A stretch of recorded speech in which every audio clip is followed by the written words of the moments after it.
Jadi di sini kisahnya Mose itu sama dengan mirip ya, dia memberi minum domba-domba dari calon mertua dan dapat anaknya gitu ya. Penggembalanya juga anaknya perempuan, sama kayak dulu Ishak gitu ya kayaknya. Terus ya si sama kayak Ishak gitu ya. Yakub juga ada miripnya gitu. Ya itu tradisi memang saat itu mereka penggembala gitu, bangsa penggembala. Makanya ketika Yesus menggunakan ilustrasi gembala ya, yaitu sangat-sangat sesuai dengan budaya mereka. Oke, kita bisa belajar apa dari Keluaran 2 gitu ya. Ini sih, jadi saya melihat satu, mulai ada perbudakan gitu ya, dan Musa ini terpanggil gitu dalam hati gitu. Ini ya di ayat 12 dia menoleh ke sana kemari, ke sana ke sini, dan melihat bahwa tidak ada orang, lalu dia membunuh. Jadi dia terpanggil hatinya, tapi cara-cara perilakunya belum terdidik, belum dimuridkan. Tuhan belum memuridkan dia, belum mendidik dia. Dia masih merasa aku punya sesuatu. Dia merasa jadi orang kuat. Dia merasa punya keahlian militer gitu ya. Jadi ketika dia melihat penderitaan Israel, dia pengen bela. Cuman caranya ya cara dia gitu ya. Cara seorang tentara ya membunuh gitu. Nah ini dia dididik, perlu dimuridkan oleh Tuhan sendiri, dan dia dibawa ke Midian. Di Midian jadi apa? Penggembala puluhan tahun gitu. Jadi dia nanti masuk lagi ke Mesir kira-kira katanya usia 40-an gitu. Atau mungkin 80 sih, 80. Jadi pada waktu ini kira-kira katanya gitu, saya belum cek lagi, kira-kira berusia 40 gitu ya. Dan pada usia itu, kalau saya sekarang udah sangat terlambat gitu, seakan-akan cara Tuhan manggil. Jadi 40 merasa terpanggil, pergi ke Midian sampai 80 tahun gitu ya, baru masuk Mesir lagi, keluar, kemudian kira-kira sampai ya 40 tahun lagi, 120 tahun baru mati gitu. Jadi Tuhan memanggil kita dalam kondisi kita tidak siap sebenarnya. Cara berpikir kita masih yang lama, cara yang lama, sehingga kita merespon panggilan itu dengan cara kita sendiri. Bisa dengan menimbulkan hal-hal yang tidak berkenan bagi Tuhan gitu. Jadi ada ketulusannya, tetapi caranya salah. Nah makanya dia perlu dididik, diremukkan kebanggaan lahiriahnya, dimuridkan, dihancurkan kebanggaan sebagai tentara Mesir gitu ya. Jadi penggembala saja, tidak punya orang yang bisa mengikuti. Makanya waktu dia diutus kepada Faraoh yang raja baru itu kan, dia minder jadi jubir, sehingga harus ada Aharon kakaknya sebagai juru bicara. Ini luar biasa, kehancurannya luar biasa. Seorang yang katanya panglima tentara gitu ya, karena dia dianggap anak raja gitu. Tapi jadi ngomong aja tidak berani sama Faraoh. Jadi pengecut kalau ngomong gitu. Itu kan ada kehancuran jiwani yang luar biasa, kelemahan jiwa, dia lemah jiwanya, udah minder gitu. Ya inilah memang pemuridan itu menghancurkan jiwa, tapi membangkitkan roh, menguatkan roh gitu. Jadi kayak saya ilustrasinya kayak ini ya, tiram gitu ya. Tiram itu kan ada cangkang, nah di dalamnya lemah lembut. Jadi supaya cangkang itu supaya yang lembut ini keluar gitu, cangkangnya harus dibuka gitu, ya kira-kira begitu. Jadi kulit yang keras ini harus dibuka dengan kesadaran sendiri, kalau tidak ya dipaksa gitu. Sama seperti kayak telur gitu. Untuk makan telur kita harus memecah cangkangnya. Namanya pecah itu rusak. Nah, rusak itu apa? Jiwanya menderita berarti. Jadi cangkangnya adalah jiwanya. Jadi cangkangnya adalah jiwanya, rohnya ada di dalam. Supaya rohnya bisa keluar, menguasai, berkuasa atas jiwanya, maka sobeklah itu jiwanya, dirusak. Dengan cara apa? Direndahkan. Di sini Mose direndahkan dari seorang tentara menjadi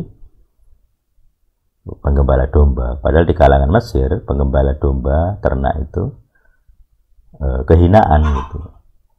Seperti dalam kisahnya Yakub ketika datang ke Mesir. Dia nggak bisa di Mesir, dia di tanah Goshen, terpisah. Secara wilayah terpisah karena kekejian bagi orang Mesir gitu ya, untuk menjadi seorang penggembala gitu. Makanya mereka punya budak-budak. Jadi bangsa penggembala di kalangan Mesir itu dianggap bangsa yang rendah. Hanya budak yang boleh begitu ya. Ya demikianlah orang terpilih Mose harus dididik di dalam pemuritan,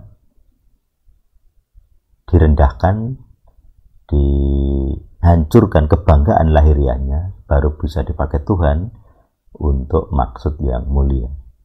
Tulus saja tidak cukup, harus dengan cara yang benar. Tulus saja tidak cukup.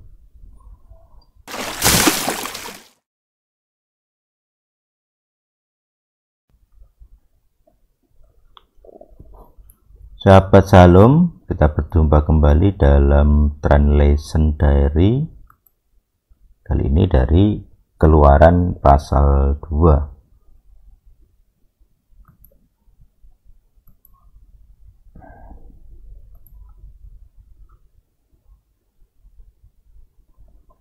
Seorang pria pergi dari keluarga Lewi. Kok pergi ya? ya kayaknya begitu sih. Seorang pria pergi dari keluarga Lewi atau yang berasal ya, dan dia mengambil seorang anak perempuan Lewi. Laki-laki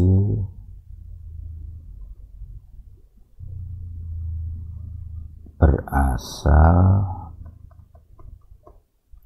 dari keluarga Lewi, dan dia mengambil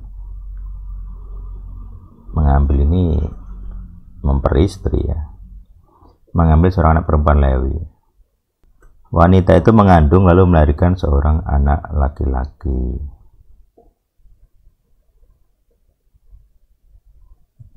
Ketika dia melihatnya bahwa anak itu elok, maka dia menyembunyikannya selama 3 bulan. Namun dia tidak dapat menyembunyikannya lebih lama lagi. Lalu ia mengambil sebuah keranjang baginya yang terbuat dari daun pandan dan mengolesinya,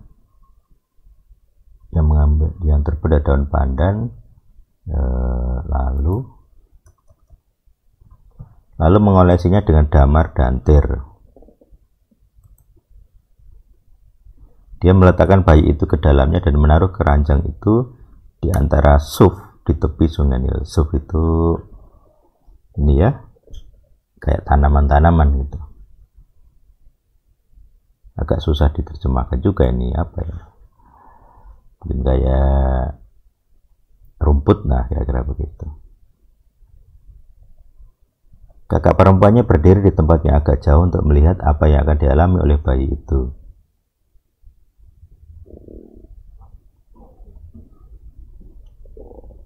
Putri Paroh datang untuk mandi di sungai Nil. Dayang-dayang yang sedang berjalan-jalan di tepi sungai Nil.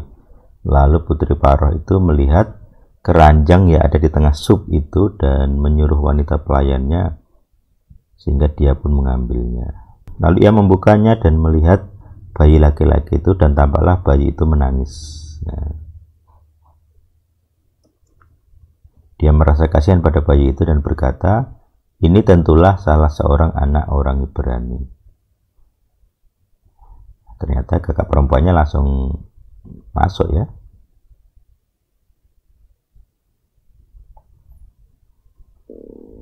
Kakak perempuannya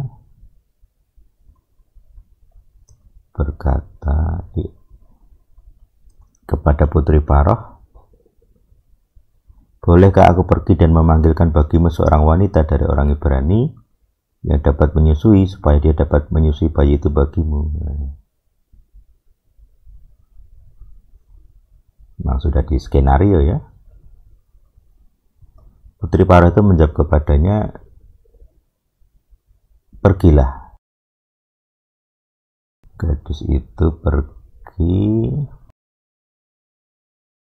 memanggil ibu bayi itu. Mungkin sudah curiga juga, yaitu ibunya. Putri Paroh berkata kepadanya, bawalah pergi bayi itu dan rawatlah dia bagiku, dan aku akan memberikan upahmu. Jadi disusu ibunya sendiri. Tapi diadopsi anak atau putri Fir'aun, putri Paroh. Anak itu bertumbuh, lalu dia membawanya kepada putri Paroh. Dia menjadi anaknya, dan dia menyebutnya Mose. Ini di Ibrani juga ada arti arti namanya gitu ya, ditarik dari air gitu ya, karena sebab aku telah menariknya keluar dari air. Oke.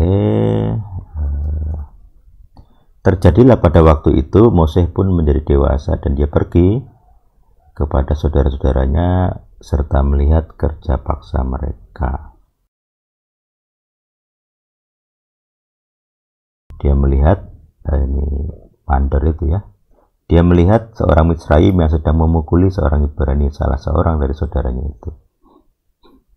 Jadi dia mulai ada hati untuk bangsanya. Kemudian dia menoleh ke sana dan ke sini,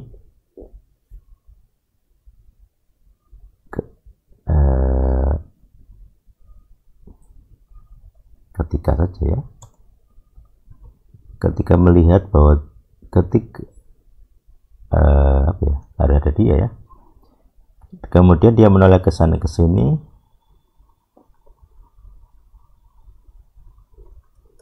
melihat bahwa tidak ada seorang pun di sana, lalu dia membunuh orang Mesir itu dan menyembunyikannya di dalam pasir. Dia keluar lagi keesokan harinya. Dan lihatlah dua orang Ibrani sedang berkelahi. Dia bertanya kepada yang bersalah, mengapa engkau memukul sesamamu? Namun orang itu berkata, siapa yang mengangkatmu sebagai seorang pemimpin dan hakim atas kami? Apakah dengan mengatakan demikian engkau akan membunuh aku seperti engkau membunuh orang Mesir itu, orang Misraim itu? Mose menjadi takut, sebab pikirnya tentulah hal itu telah diketahui.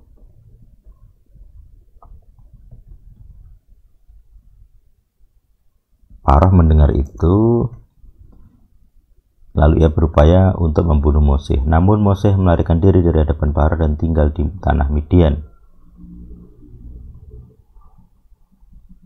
Dan dia duduk di tepi sebuah sumur.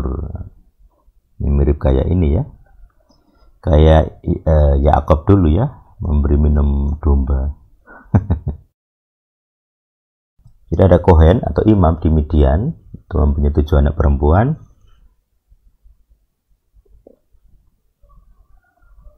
Nah, mereka datang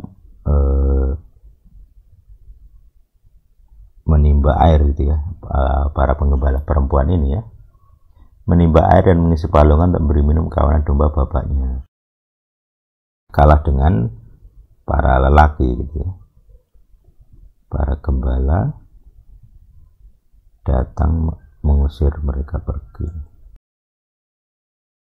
Lalu musuh bangkit membebaskan mereka.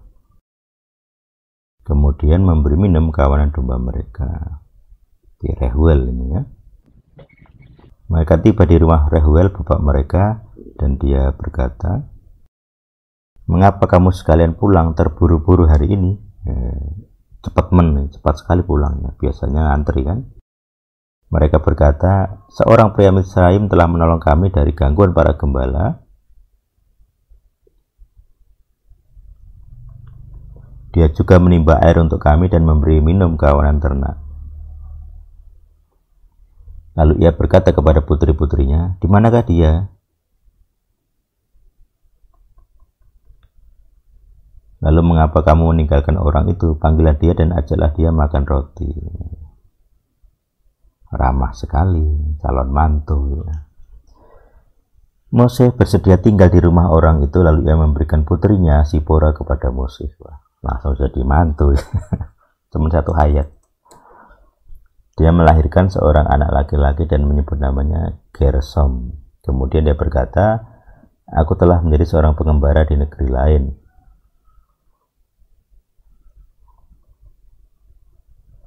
Terjadilah sesudah sekian lama berlalu, Raja Misraim mati ya, Paroh mati.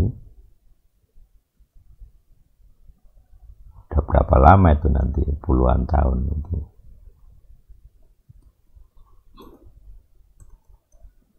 Raja Misraim mati, tetapi Bani Israel masih mengeluh oleh karena perbudakan. Sudah ganti generasi ini. Mereka menjerit dan teriakan mereka karena perbudakan itu naik kepada Tuhan.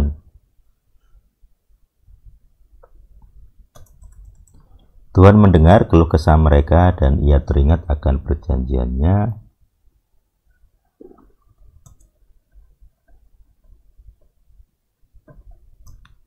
Ia teringat akan perjanjiannya dengan Abraham, dengan Ishak dan dengan Yakub. Ini koma jaya. Sehingga Tuhan melihat Bani Israel dan Tuhan memedulikan mereka. Oke, dah selesai pasal 2. Oke, pasal 2. Jadi di sini kisahnya Mose itu sama dengan mirip ya. Dia memberi makan, memberi minum domba-domba dari calon mertua. Dan dapat anaknya gitu ya. Penggembalanya juga anaknya perempuan, sama kayak dulu Ishak gitu ya kayaknya. Terus ya si sama kayak Ishak gitu ya. Yakub juga ada miripnya gitu.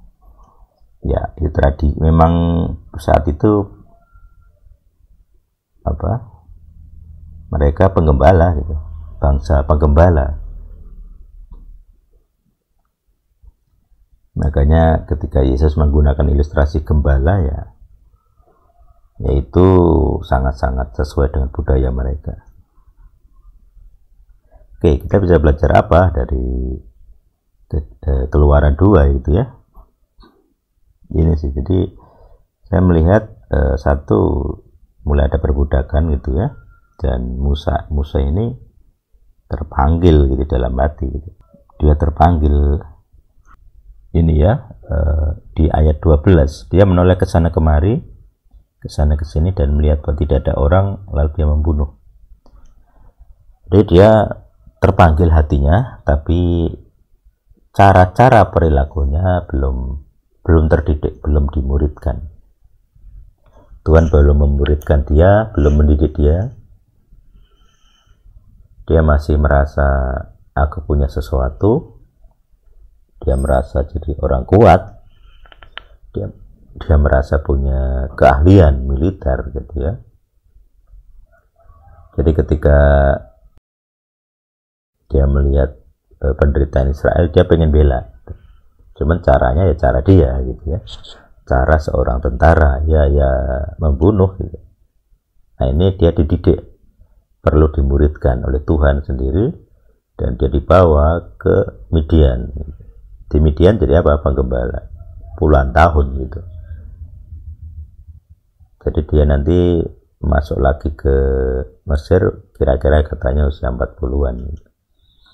Atau mungkin 80 sih, 80. Jadi pada waktu ini kira-kira katanya gitu, saya belum cek lagi, kira-kira berusia 40 gitu ya. Dan pada usia itu, kalau saya sekarang udah sangat terlambat gitu, seakan-akan cara Tuhan manggil. Jadi 40 merasa terpanggil, pergi ke Midian sampai 80 tahun gitu ya. Baru masuk Mesir lagi, keluar, kemudian kira-kira sampai ya 40 tahun lagi, 120 tahun baru mati gitu. Jadi Tuhan memanggil kita dalam kondisi kita tidak siap sebenarnya. Cara berpikir kita masih yang lama, cara yang lama, sehingga kita merespon panggilan itu dengan cara kita sendiri. Bisa dengan menimbulkan hal-hal yang tidak berkenan bagi Tuhan. Jadi ada ketulusannya, tetapi caranya salah. Nah, makanya dia perlu dididik, diremukkan kebanggaan lahiriahnya, dimuridkan, dihancurkan kebanggaan sebagai tentara Mesir gitu ya. Jadi penggembala saja, tidak punya orang yang bisa mengikuti. Makanya waktu dia diutus kepada Faraoh yang raja baru itu kan, dia minder jadi jubir, sehingga harus ada Aharon kakaknya sebagai juru bicara. Ini luar biasa, kehancurannya luar biasa. Seorang yang katanya panglima tentara gitu ya, karena dia dianggap anak raja gitu. Tapi jadi apa ya, ngomong aja tidak berani sama Faraoh. Jadi pengecut kalau ngomong gitu. Itu kan ada kehancuran jiwani yang luar biasa, kelemahan jiwani, dia lemah jiwanya, udah minder gitu. Ya inilah memang pemuridan itu menghancurkan jiwa, tapi membangkitkan roh, menguatkan roh gitu. Jadi kayak saya ilustrasinya kayak ini ya, tiram gitu ya. Tiram itu kan ada cangkang, nah di dalamnya lemah lembut. Jadi supaya cangkang itu supaya yang lembut ini keluar gitu, cangkangnya harus dibuka gitu, ya kira-kira begitu. Jadi kulit yang keras ini harus dibuka dengan kesadaran sendiri, kalau tidak ya dipaksa gitu. Sama seperti kayak telur gitu. Untuk makan telur kita harus memecah cangkangnya. Namanya pecah itu rusak. Nah, rusak itu apa? Jiwanya menderita berarti. Jadi cangkangnya adalah jiwanya. Jadi cangkangnya adalah jiwanya, rohnya ada di dalam. Supaya rohnya bisa keluar, menguasai, berkuasa atas jiwanya, maka sobeklah itu jiwanya, dirusak. Dengan cara apa? Direndahkan. Di sini Mose direndahkan dari seorang tentara menjadi penggembala domba. Padahal di kalangan Mesir, penggembala domba, ternak itu kehinaan gitu. Seperti dalam kisahnya Yakub ketika datang ke Mesir, dia nggak bisa di Mesir, dia di tanah Gosen, terpisah.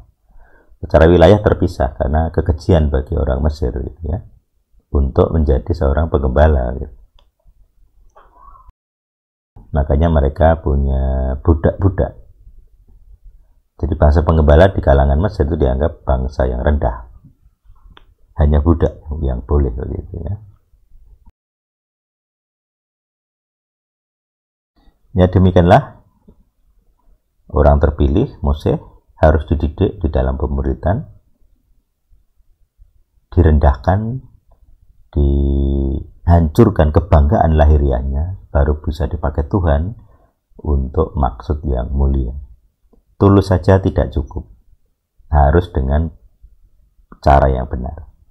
Tulus saja tidak cukup. Oke, selamat belajar. Tuhan yang hidup bersama kita semua. Amin.